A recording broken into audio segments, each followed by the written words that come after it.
আসসালামু আলাইকুম, কেমন আছেন বন্ধুরা? এই দেখুন আমার এই বটবটি গাছগুলা ফুল দিতে শুরু করেছে। এই দেখুন, দেখছেন আমার এই গাছগুলা কত তরতাজা।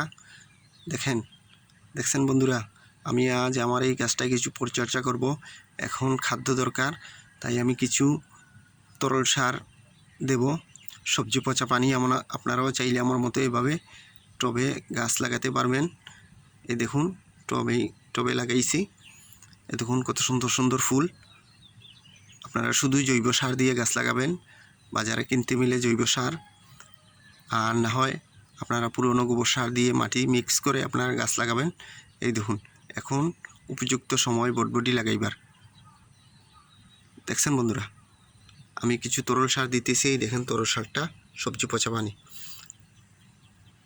দেখুন বন্ধুরা, আমার এই ভিডিওটা ভালো লাগলে লাইক, শেয়ার, কমেন্ট করে দিবেন। আসসালামু আলাইকুম।